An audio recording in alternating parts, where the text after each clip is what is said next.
Hello students, आज हम start करेंगे आपका second head of income.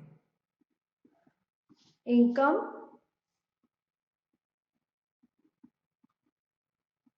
Under the head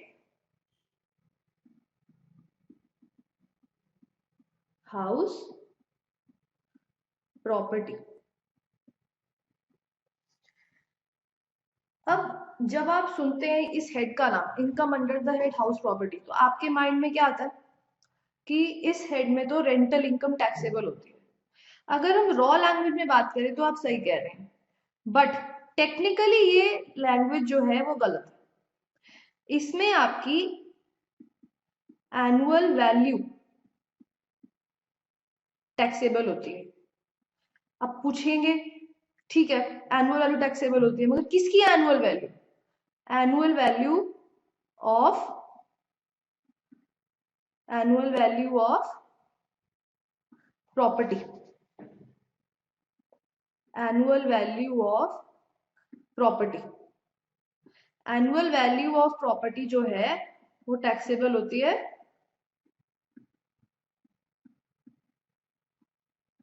under the head income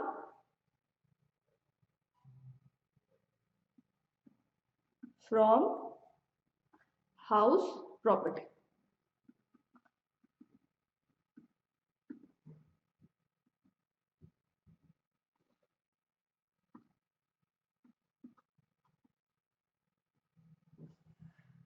तो मैंने आपको बताया कि बेसिकली हाउस प्रॉपर्टी के हेड में एनुअल वैल्यू टैक्सेबल होती है।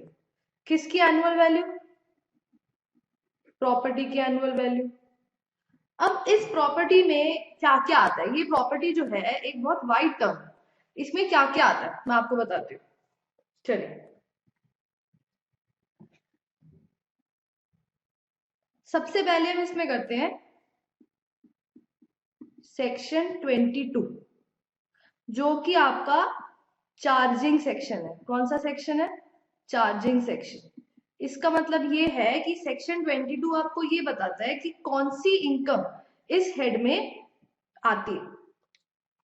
अब इसकी आपकी फर्दर 3 कंडीशंस है।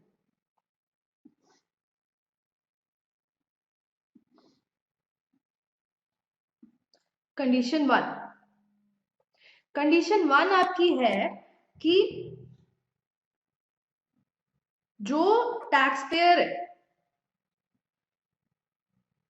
जिसके इनकम में ये इनकम जुड़ रही है, वो कौन होना चाहिए?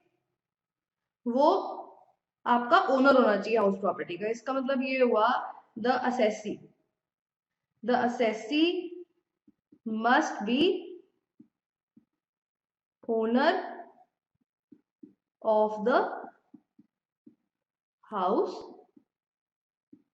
प्रॉपर्टी। अब इसका क्या मतलब हुआ? इसका मतलब ये है जो असेसी है ना, वो बेसिकली ओनर होना चाहिए हाउस प्रॉपर्टी का। आप देखो, इसमें आपको मैं 2 सब केसेस बताऊंगी। पहला तो एग्जाम्पल आपका बनता है कि मिस्टर एक्स है,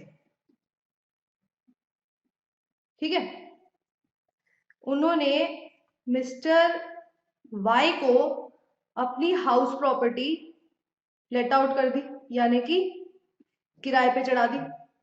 अब मिस्टर एक्स ओनर है, तो जो ये रेंटल इनकम है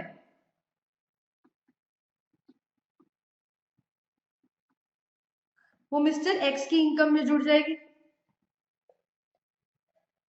अब एक और एग्जांपल लेते हैं। हमारे एग्जांपल में मिस्टर एक्स ने मिस्टर वाई को अपनी हाउस प्रॉपर्टी लेट आउट की थी, तो मिस्टर एक्स ओनर थे।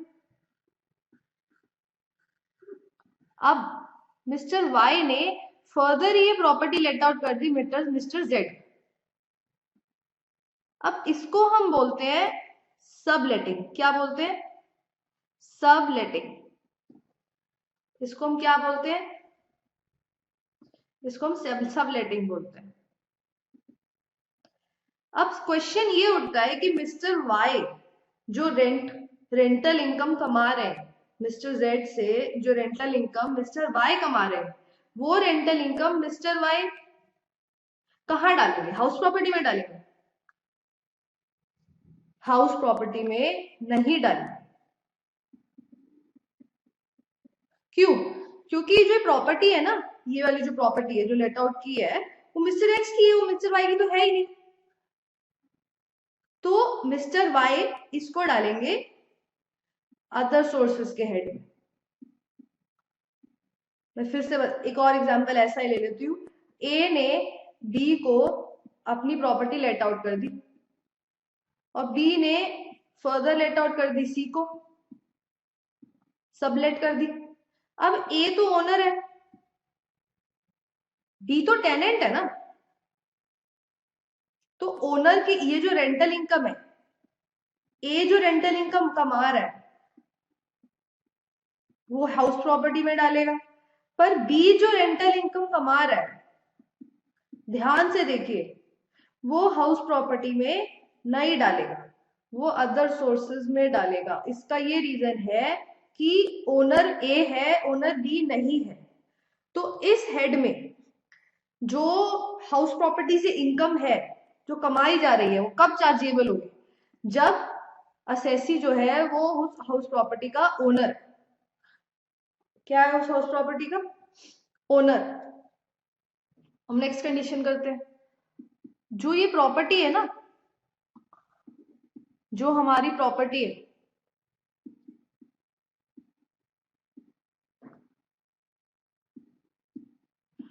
जो हमारी प्रॉपर्टी है,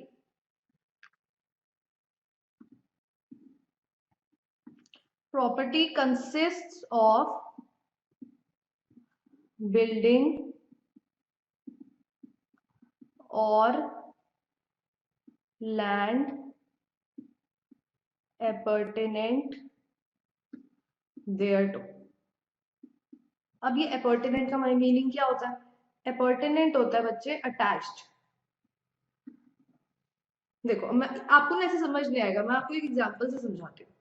देखो, दो तरीके के इसमें एग्जांपल्स बनते हैं। फॉर एग्जांपल, ये आपका प्लॉट ऑफ लैंड है, ये 50 गज का। कितने गज का? 50 गज का।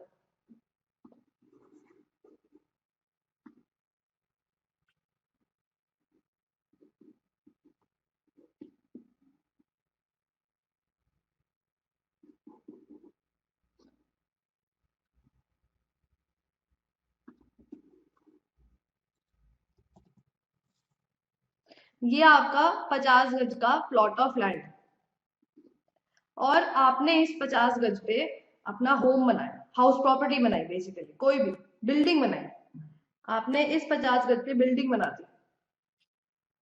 तो ये जो बिल्डिंग है, ये जो आपने बिल्डिंग बनाई है ना, रॉ सी बना रही हूं मैं अभी, ये जो आपने बिल्डिंग बनाई है, ये आपकी हाउस प्रॉपर्टी में जो इससे एनुअल वैल्यू होगी वो टैक्सेबल हो जाएगी। इस 50 गज पे जो आपने बिल्डिंग बनाई है, उसकी जो भी एनुअल वैल्यू है वो हाउस प्रॉपर्टी के हेड में टैक्सेबल हो जाएगी। अब फॉर एग्जांपल ये 200 गज की लैंड है और आपने इसके बीच में 100 गज पे बस अपनी प्रॉपर्टी बनाई हुई। ये जो एरिया है ना, ये वाली, इस पे आपने अपनी प्रॉपर्टी बनाई हुई है। और इसके आगे पीछे की जो वाली लैंड है, ये जो लैंड है इसके आगे पीछे की, ये आपने खाली छोड़ रखी है। इसमें आप सोच रहे हो आप गार्डन बनाओगे या पार्किंग एरिया बनाओगे या पूल बना, या फिर आप पूल एरिया बनाओगे या लॉन बनाओगे या बैडमिंटन कोर्ट बनाओगे, आप ऐसे सोच रहे हो। तो अब मेरी बात सुनो, इसमें तो खाली बिल्डिंग थी जिसकी एनुअल वैल्यू आपको टैक्सेबल हो गई।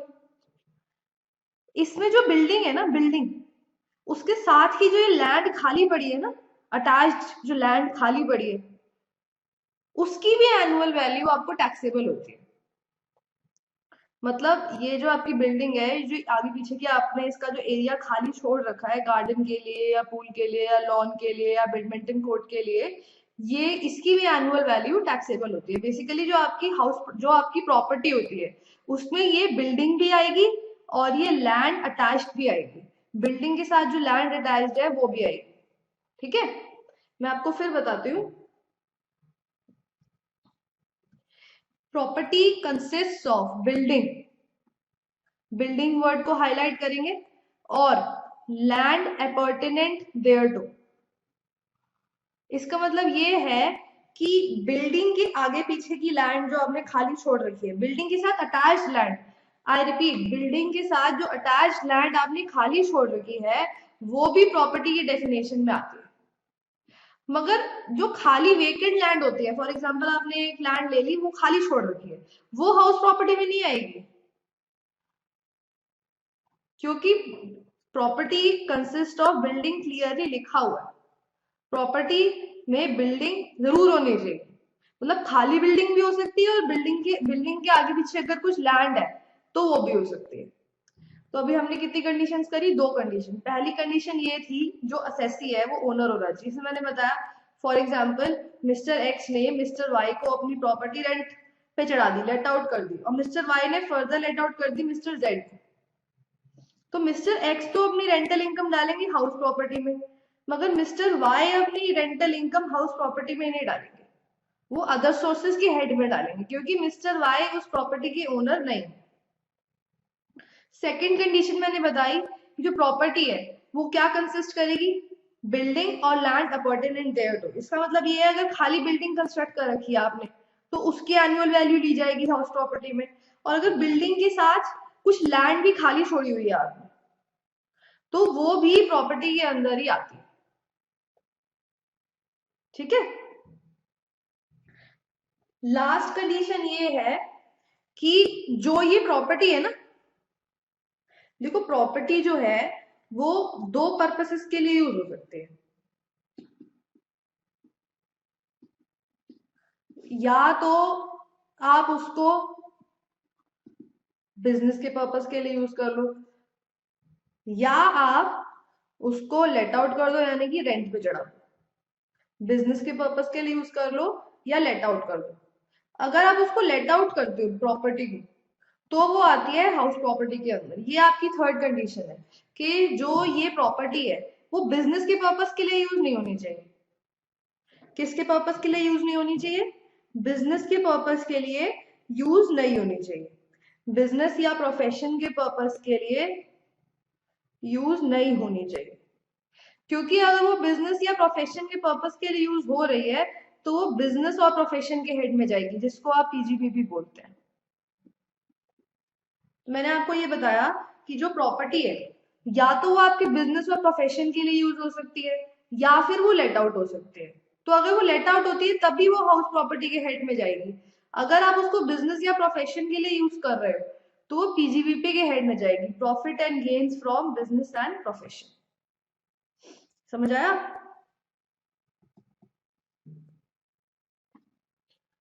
प्रॉपर्टी must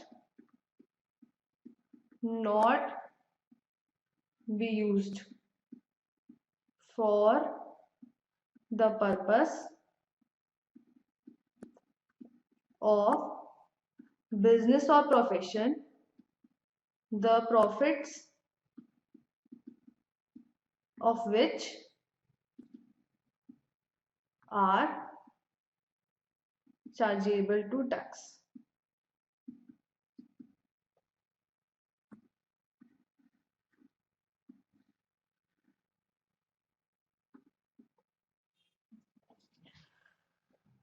एक बार फिर से तीनों कंडीशंस रिपीट कर लेते ताकि आपको रिवाइज हो जाए। पहली कंडीशन ये थी कि पहली कंडीशन आपकी ये थी कि जो असेसी है वो कौन होना चाहिए? ओनर होना चाहिए हाउस प्रॉपर्टी का। सेकंड कंडीशन क्या थी कि प्रॉपर्टी क्या कंसिस्ट करेगी? बिल्डिंग और लैंड अपॉर्टेंट देयर टू। इसका मतलब ये हुआ कि बिल्डिंग के आगे पीछे की जो लैंड अटैच्ड है वो भी प्रॉपर्टी के डेफिनेशन में ही आती है।